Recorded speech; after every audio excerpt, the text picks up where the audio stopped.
Boa noite. Com muita alegria recebemos a todos nesta casa de iluminação, nesta casa de aprendizado. Eu peço que todos agora parem, relaxem, deixem os problemas do dia lá fora e vamos procurar ficar 100% focados aqui dentro para aproveitar ao máximo esses 40, 50 minutos que a gente tem pela frente de aprendizado do nosso Mestre Jesus. Eu vou ler uma passagem aqui do livro O Médico Jesus, de José Carlos de Luca. O título é Sem Reclamação. Se disseres, ante um problema que surge, isto não é nada, de fato o problema será nada. Pode ser que seja alguma coisa, mas gradativamente se reduzirá de tamanho e complexidade. Irmão José. Sem aceitação da doença, cairemos nas faixas do desespero e da revolta. E isso seria a pior coisa que poderia ocorrer a quem está enfermo. Ninguém consegue mudar algo que não aceita. Enquanto estivermos reclamando da doença, perderemos precioso tempo na conquista da saúde. Pare de brigar com a situação. Faça as pazes com a enfermidade. Sem boa vontade, jamais conseguiremos vencer qualquer impedimento. A reclamação é uma bomba jogada no terreno da nossa vida. É uma energia negativa que apenas faz crescer aquilo que nos incomoda.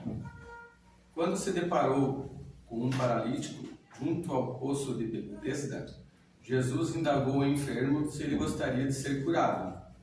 Em vez de responder afirmativamente, o paralítico apresentou uma série de reclamações a respeito das pessoas que não o ajudavam a entrar no poço, cujas águas eram tidas como milagrosas. O médico Jesus não falou uma palavra sequer sobre as reclamações do paralítico. Mudou de assunto. Simplesmente apresentou ao enfermo um roteiro para a sua cura. Levanta-te, toma a tua cama e anda. Levantar é sair do chão do vitimismo e da reclamação.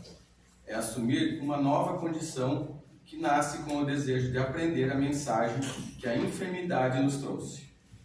Tomar a cama é assumir o controle da doença e não ser controlado por ela. É ter a certeza de ser o personagem mais importante no processo da própria cura. Andar é o convite que Jesus nos faz para seguirmos adiante, avançarmos, fazermos as mudanças necessárias para atingir uma nova fase em nossa vida. Não podemos estacionar nas avenidas da inércia. Doença gosta de cama, de sofá, de pijamas, de ociosidade. Então pare de reclamar e siga a receita de Jesus. Levanta-te, toma o teu leito e siga adiante que a doença vai embora, porque, sendo muito preguiçosa, jamais conseguirá alcançá-lo. É ter a certeza de ser o personagem mais importante do processo da própria cura. Então, com essa leitura, eu peço que a todos que se concentrem para a gente orar junto aquela oração que o médico Jesus nos trouxe com tanto amor e carinho e que fala tudo o que precisamos para seguir em frente nessa evolução. Pai nosso, que estais nos céus, santificado seja o vosso nome. Venha a nós o vosso reino. Seja feita a vossa vontade, assim na terra como nos céus. O pão nosso de cada dia nos dai hoje. Perdoai as nossas ofensas, assim como nós perdoamos a quem nos tem ofendido. E não nos deixeis cair em tentações, mas livrai-nos de todos os males. Que assim seja. Agora eu passo a palavra para o nosso irmão Guilherme. Ótimas vibrações. Vamos seguir o trabalho. Boa noite a todos. Boa noite. Sejam mais uma vez todos bem-vindos a essa casa. Só tenho a agradecer a presença de todos e a oportunidade também de estar aqui na frente. Realmente é uma oportunidade. Quando a gente sai dessa zona de conforto, a gente acaba estudando um pouquinho mais, conhecendo um pouquinho mais da doutrina É como se a gente estivesse estudando para apresentar um trabalho de escola. A gente vem aqui só realmente apresentar aquilo que a gente estudou, né? Na minha época, lá de estudava, geralmente eu só segurava a cartolina. Agora eu estou vindo aqui realmente dar aquela taxa. E o tema de hoje foi tirado do capítulo 5, o Evangelho segundo o Espiritismo, né? Capítulo 5, Bem-aventurados aflitos.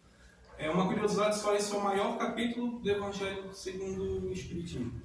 Tá? Então, justamente o que trata das nossas aflições é o capítulo maior, que geralmente é o que nos traz ao centro, a uma igreja, a uma sinagoga. Geralmente a gente está passando por alguma aflição, por algum problema, a gente vem procurar alguma resposta, procurar algum amparo, alguma ajuda. Então, curiosamente, esse é o maior capítulo. E o tema que foi tirado é do item 4 e 5, que é as causas atuais das aflições.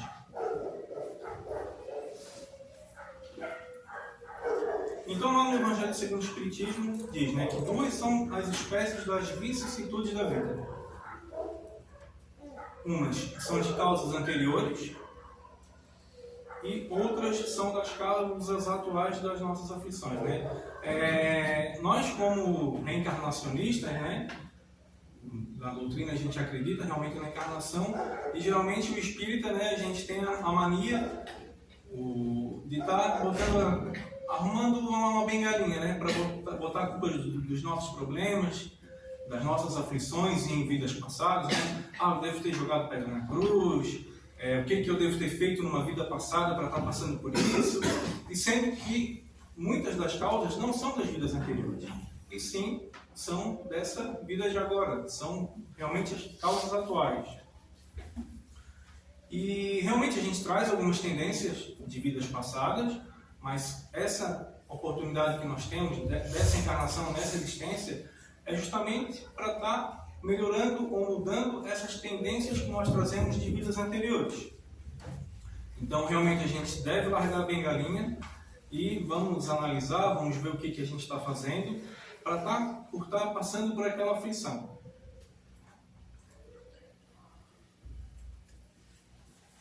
E no Evangelho aqui são todos esses... tudo foi tirado aqui, tudo foi um Ctrl+C, um Ctrl+V, um copia e cola do Evangelho, tá? Então a gente vai ver durante a palestra que são realmente coisas que a gente tem na nossa vida cotidiana. É um tema que eu gosto bastante porque justamente nos traz no dia a dia. Ele nos traz a refletir realmente nessas aflições que a gente traz do dia a dia, que a gente passa, e a gente vai vendo que o quê? A maioria disso é por nossa conduta, por nosso caráter, por uma má conduta que nós tivemos no tempo passado, às vezes nem tão passado assim, às vezes uma coisa que a gente fez agora de manhã a gente já vai estar refletindo à tarde, a gente já vai estar colhendo isso, e a gente vai ver durante a palestra que é tudo coisas do nosso cotidiano. Tá? Então lá é dito: quantos homens caem por sua própria culpa? Quantos são vítimas da sua imprevidência, do seu orgulho e de sua ambição? Então a gente deve realmente estar sempre refletindo. Quando eu estou passando por alguma aflição, estar refletindo o que causou isso. O que eu fiz há 5 minutos atrás, há 1 hora atrás, para eu estar colhendo essa aflição, colhendo esse sofrimento.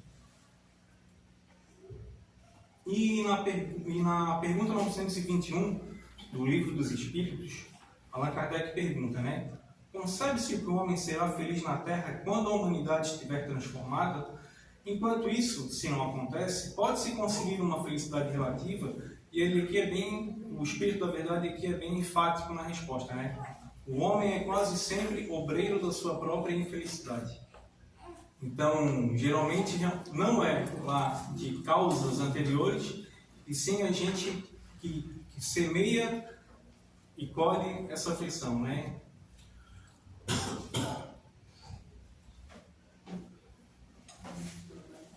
E uma outra parte ele fala: quantos se arruinam por falta de ordem, perseverança, pelo mal proceder ou por mal terem limitado seus desejos. Então aqui, falando da falta de ordem, né? Então, quantas pessoas, né, de nós, me botando nesse meio, às vezes a gente, só por uma falta de ordem, quanta coisa que a gente acaba colhendo de aflição.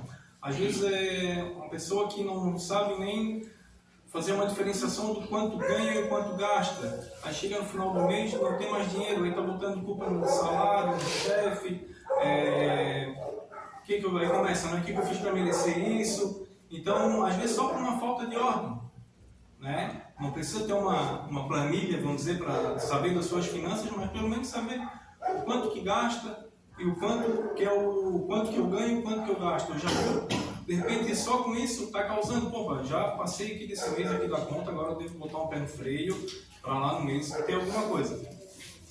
E falando da perseverança também, né? Quantos de nós, às vezes a gente começa algum plano, começa a ler algum livro e hoje eu li 5 páginas, amanhã eu leio 3, depois eu leio 2, daqui a pouco eu já deixo lá o livro de lado, né? Isso é só um exemplo, né? E quantos outros planos que a gente coloca em nossa vida, alguma meta, alguma coisa, às vezes só por um primeiro tropeço a gente já desiste. Então, essa falta de perseverança também acaba nos trazendo muitas dessas aflições, por não perseverar, por não teimar ali em querer um objetivo que eu tenho e estar perseverando por aquilo, né? Sendo perseverante. E aqui também fala muito sobre os desejos ilimitados, né?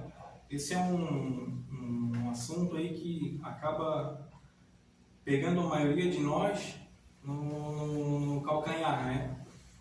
Então, quantas vezes a gente acaba fazendo planos, não que a gente não tenha que prosperar nessa vida, né? A gente está aqui para prosperar também, mas quantos desejos ilimitados que a gente acaba colocando em nossas vidas e a gente vai lutando pelo aquilo, às vezes deixando um pouco a família de lado, às vezes dando um passo maior do que a perna, né? E hoje a gente tem muitas armadilhas sobre isso, né? A gente olha Instagram, olha redes sociais, vê todo mundo lá com aquela vida linda, perfeita, e a gente está querendo viver aquilo, né? Sendo que às vezes muitas das vezes as pessoas estão só colocando ali a parte boa, né?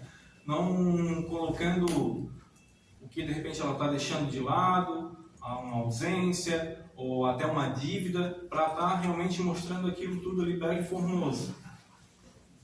E a gente deve pensar também o que a gente está querendo colocar. Muitas das vezes a gente começa a querer construir grandes patrimônios e sem pensar no que aquilo vai tomar do meu tempo, né? Será que eu vou ter tranquilidade, condições para estar cuidando daquilo, né? Não, como vou ser repetitivo, não que a gente não tenha que estar prosperando, mas só que, por exemplo, eu vou comprar um terreno e vou construir lá 20 kitnets. E aí, eu vou ter tranquilidade e paciência para estar lidando com 20 inquilinos, 20 pessoas de um gênio diferente? Será que eu sou totalmente desapegado, de repente, uma pessoa que está lá degradando meu patrimônio, uma pessoa que não tem tanto cuidado, eu vou ter calma para estar olhando aquilo ali e não está me apegando, não está ficando nervoso? Não, a pessoa é daquele jeito ali, beleza, quando ele sair a gente conserta, eu vou ter essa tranquilidade. Então a gente tem que pensar também dessa forma, a gente analisar o nosso perfil e a gente ver o que a gente está querendo traçar, botar no nosso caminho como meta. E aqui tem uma pergunta 926 do Livro dos Espíritos. Criando novas necessidades, a civilização constitui uma nova fonte, uma fonte de novas aflições? Eu vou lá para o final da frase. Que menos necessidades tem, esse é o mais rico. Então a gente tem que ver que tipo de necessidade a gente está colocando na nossa vida. Será que são necessidades realmente? Ou são apenas coisas, desejos? Então, muitas das vezes a gente vê um amigo que viajou para determinado lugar. Ele viajou, daqui a pouco eu vejo outra pessoa que também viajou para aquele lugar. Opa, mas está todo mundo indo, eu tenho que ir também? E às vezes não é nem um lugar que a gente tem muita vontade de ir, mas só por todo mundo estar indo para lá, a gente se sente na necessidade de estar indo para lá. Às vezes está todo mundo indo para Gramado, mas na verdade eu queria ir para Curitiba, só que está todo mundo colocando que ir para Gramado. Eu vou para Gramado também, depois eu vejo se eu vou para Curitiba. Então, a gente vê essas nossas necessidades, se realmente são necessidades, ou se são apenas eu quero estar no meio, né? Não quero ser desigual.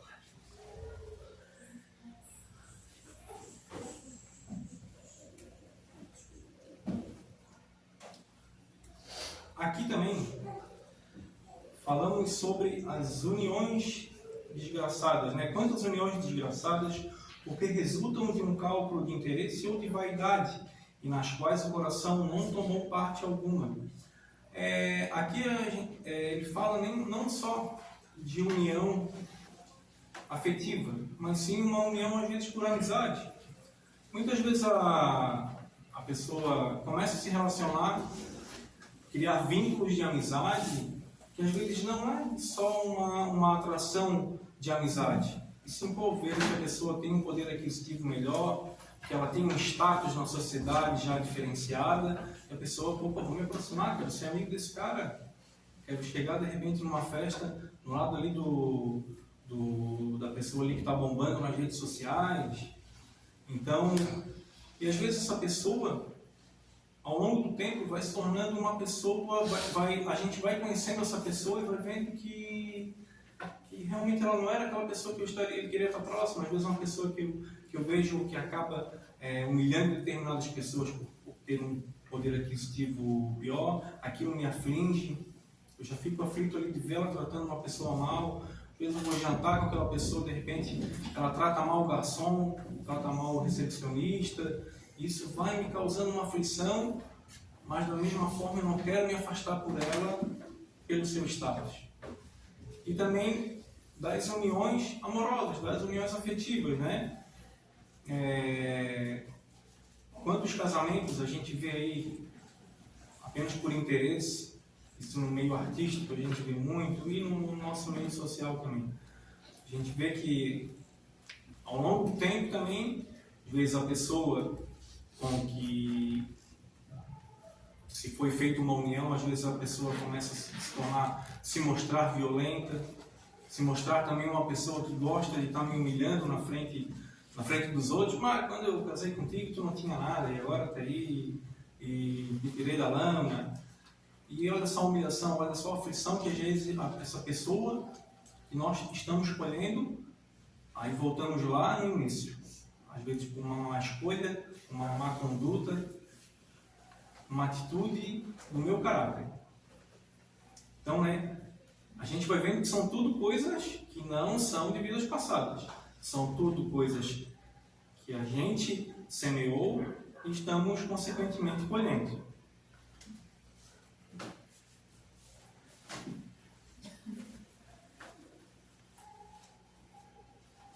Quantas dissensões e funestas disputas se teria evitado com um pouco de moderação e menos suscetibilidade? Brigas, discussões.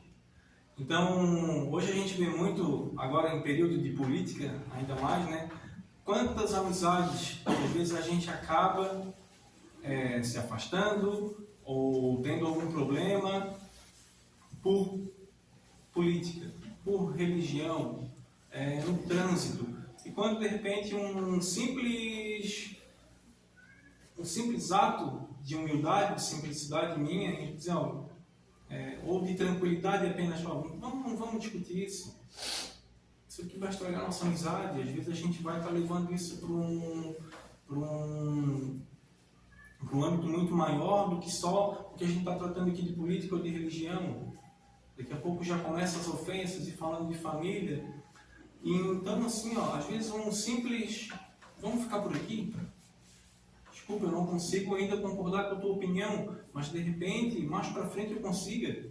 Só que no momento tu me desculpa, eu não consigo. Então, isso é a moderação que ele fala. Essa é a moderação. No trânsito, é um local complicado. Para mim, é complicado, e acho que para a maioria do pessoal que anda no trânsito, né? Às vezes a pessoa ali, só por uma falta de ordem, né? Que a gente viu ali na primeira parte do Evangelho, por uma falta de ordem já sai de casa. Aquela coisa, né? Acorda, tem que acordar às 6 horas da manhã, porque começa a trabalhar às 7. Acorda 15 para as 7. Na hora de vestir a roupa, né? Como se entrasse automático, né? Então já é aquela correria para conseguir se vestir. Falta de ordem, não tem um lugarzinho para botar a chave do carro, já começa a procurar a chave do carro e não acha a chave do carro. E daí já começa. Já sai de casa atrasado, aí já sai igual um louco no trânsito. E chegou no serviço alucinado, né? Já está com o seu estado de nervos lá no último. Amigo, companheiro da bom dia só for para ti, né? Porque eu já comecei amanhã bem louco. Então assim, essa pessoa, de repente a gente tem que estar olhando no trânsito, essa pessoa que nos cortou, será como é que está o dia dessa pessoa? E às vezes essa pessoa sou eu amanhã, às vezes amanhã eu também não me organizo, e sou eu ali também o alucinado no trânsito. E geralmente, né, a gente vê o pessoal passar, o que a gente dá um passe ali, né? Então é isso, meus irmãos. Então, voltando aqui, aqui o Evangelho tem um linguajar um pouco, às vezes, complicado, mas essas dissensões e funestas disputas são as brigas. Tá? Tem uma frase de um filme que eu e minha esposa nós vimos algum tempo atrás, agora não lembro do filme agora. Que ele fala: se for escolher entre estar certo e ser gentil, seja gentil. Então, às vezes eu estou ali batendo com a minha convicção, por mais que eu esteja certo, mas que só para continuar uma briga, só para continuar uma disputa. Então vamos ali, vamos dar para cima, torcer e vamos dizer: não, realmente, provavelmente está certo, deve ter visto de uma fonte errada e por aí vai.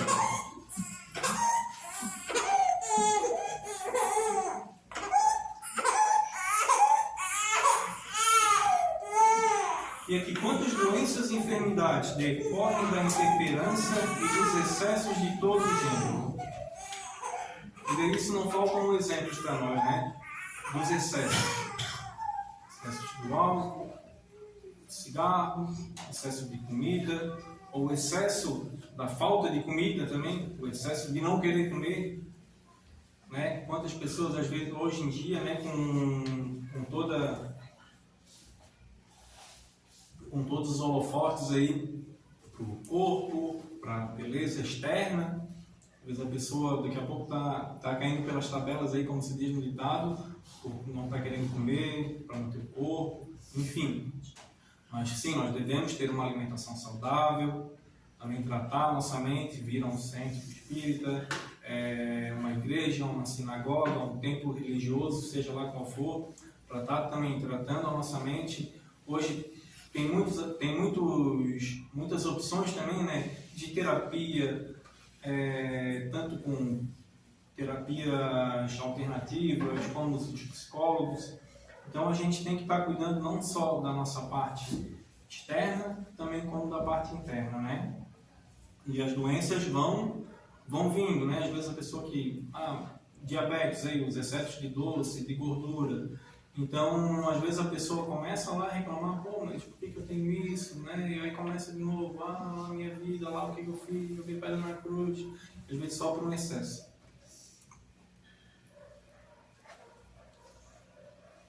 E aqui também vem um assunto bastante delicado, que são os pais, né?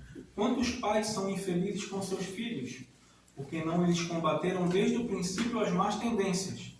Por fraqueza ou indiferença, deixaram que neles se desenvolvessem os germes do orgulho, do egoísmo e da tola vaidade, que produzem a secura do coração.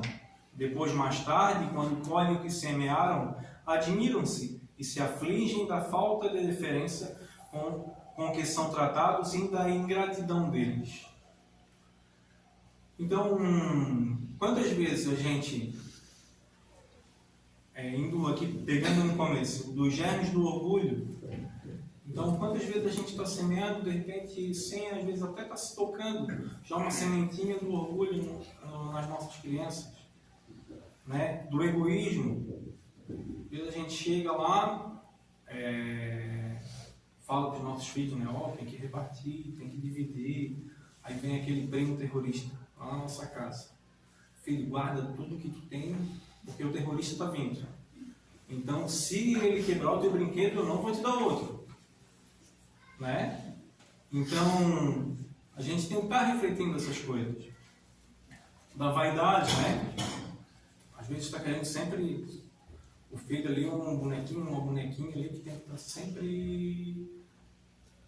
Ó, tem que ser o mais bonito da festa, o mais bem vestido de qualquer passeio que se for dar. E aqui, como fala, mais tarde colhem o que semearam. Às vezes uma pessoa, né? Quantas vezes a gente está vendo aí nas escolas? Violência. Filho, se o fulano te bater, do mesmo jeito que ele te bateu, tu devolve. Isso que vai estar acontecendo lá na frente, essa violência vai retornar para nós. Se eu ensino ele a ser violento, o que eu vou estar criando? Um ser humano violento. Que lá na frente, quando eu estiver precisando de repente de alguma ajuda ou de um carinho, de repente eu vou ter um filho já adulto, mal criado, violento, que não dá bola para mim, para os pais. Então devemos sim cuidar do tipo de semente que nós estamos plantando no coração dos nossos filhos. E aqui ainda nesse assunto dos filhos, né? Pergunta 928 do Livro dos Espíritos. Evidentemente, por meio da especialidade das aptidões naturais, Deus indica a nossa vocação neste mundo. Muitos dos nossos males não advirão de não seguirmos essa vocação? A resposta: assim é de fato. E muitas vezes são os pais que, por orgulho ou avareza, desviam seus filhos da senda que a natureza lhes traçou, comprometendo-lhes a felicidade por efeito desse desvio. Responderão por ele. Então, quantas vezes a gente está querendo que o nosso filho realize o sonho que a gente não realizou? Muitas vezes o meu filho, nossos filhos, aí, dá um exemplo, meu filho adora estar desmontando as coisas. Pô, de repente ele já tem uma aptidão ali para mecânico, mas não, eu vou lá, eu quero que ele seja um advogado, eu quero que ele seja um médico, que são lindas profissões todas elas, mas ele pode ser sim um bom mecânico. Ele pode sim, de repente, ter uma oficina mecânica e ser muito bem sucedido, sendo feliz naquilo que ele está fazendo. Né? Então hoje a gente ouve muito, profissão tal não dá dinheiro. Aí volta, né? Estou preocupado só com o dinheiro, não estou preocupado com a minha felicidade. E a gente entende que a gente fazendo o que nos torna feliz, a gente consegue fazer aquilo bem feito. E uma outra coisa que a gente não deve esquecer, né? Buscai primeiro o reino de Deus e as demais coisas que serão acrescentadas. Então devemos observar esse tipo de semente que a gente está plantando realmente no coração dos nossos filhos.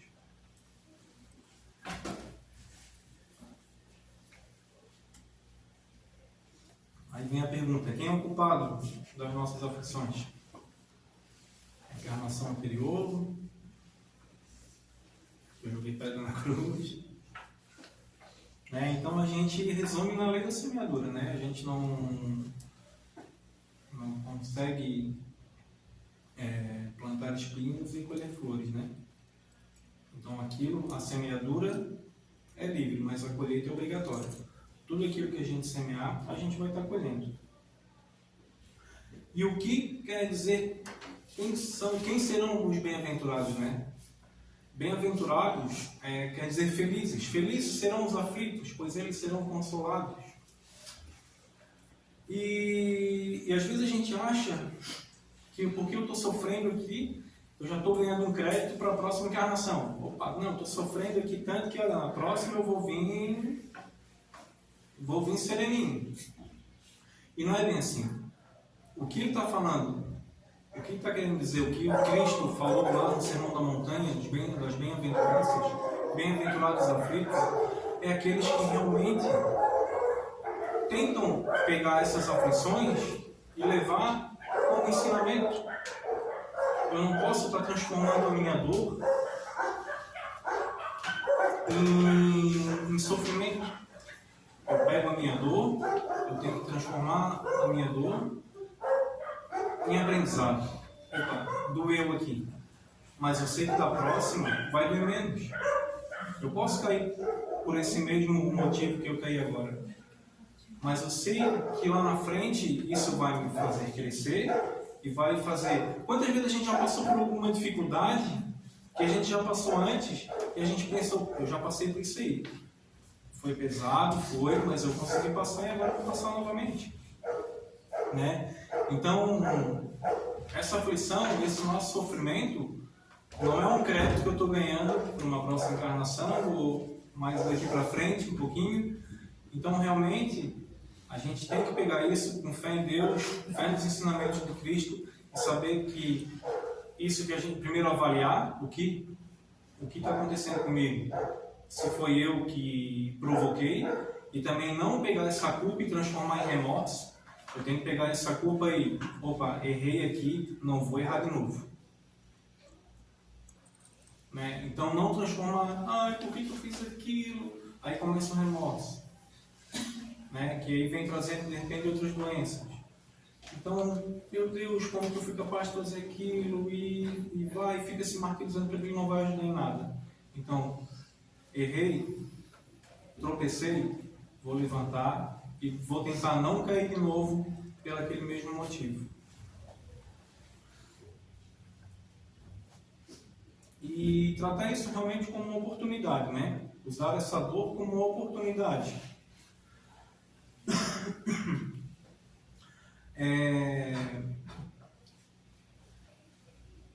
Aqui a gente trata a encarnação que nós estamos agora como uma oportunidade. Né? Isso já é natural nosso, de a gente saber que estamos aqui por uma nova oportunidade. Foi dada uma nova oportunidade e essa melhor oportunidade que nós tivemos até hoje. E então devemos sempre estar com isso em mente. Se eu estou aqui, se eu estou sofrendo por isso, é uma oportunidade, eu estou vendo o que foi feito, eu estou vendo o que eu posso fazer para estar melhorando, né?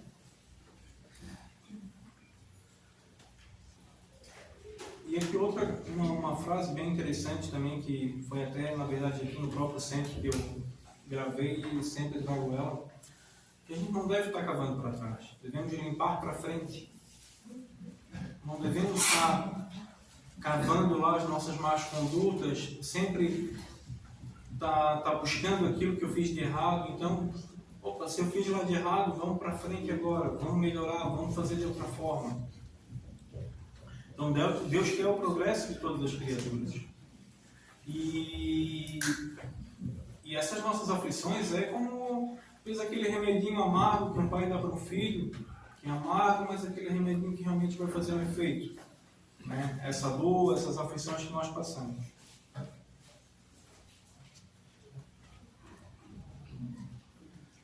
E aqui, meus irmãos, não deixamos que o centro espírita se transforme em um estacionamento. Não só um centro espírita, mas qualquer outro templo religioso. Às vezes a gente vem para cá, o passe é maravilhoso, a água fluidificada é maravilhosa, todas as outras rotinas do centro, só que a gente deve sim trazer o pouquinho que a gente vem estudar aqui, que a gente vem buscar aqui, a gente colocar na nossa vida lá fora. Não é porque eu venho aqui que eu vou estar simplesmente... Aqui sim pode ser uma mudança de vida, um despertar, mas não é só vir aqui que vai fazer a minha vida estar melhorando. E sim a minha conduta, o meu caráter. A gente não trazer isso aqui como um estacionamento, mas como um posto de gasolina, que eu venho aqui realmente abastecer de coisas boas, abastecer de energia para estar conseguindo pegar meu carrinho aí na rua e estar levando harmonia para quem convive comigo, levando uma paz, que eu seja uma pessoa, que nós sejamos pessoas, que a gente seja uma boa companhia, que as pessoas queiram estar perto de nós, que as pessoas queiram ter a nossa convivência. Então vamos vir para cá, sempre abastecer o nosso carro, e não que seja um estacionamento. Eu venho para cá, passe, água, casa. E isso vira uma rotina, e o núcleo espírita, o centro espírita é muito mais do que isso, né? Tem os estudos que podemos estar fazendo aqui. Por exemplo, aqui a gente tem os estudos na quarta-feira, às 7h30 da noite, para quem não sabe, que é maravilhoso também, é uma transformação. A gente vai ter a Conreginha agora para as crianças e para os adultos. Eu fui em uma Conreginha só até hoje, né? Eu estou, vamos dizer, mais atuante na doutrina há 3 anos, e eu confesso que a Conreginha foi uma virada de chave, foi um despertar dali para frente, que eu comecei a estar participando mais, a estar me envolvendo mais. Então, tem muitas outras atividades que a gente pode estar se envolvendo e sempre estudando, né? A gente tem um alimento físico e as obras de Kardec, os outros tantos livros de Chico, de Divaldo, que são alimentos para o nosso espírito, para a nossa mente. E é isso que eu tinha para hoje, meus irmãos. Espero que tenha sido proveitoso algo que eu tenha dito. E obrigado pela atenção, pelos olhares carinhosos de todos, e todos fiquem em paz. Obrigado.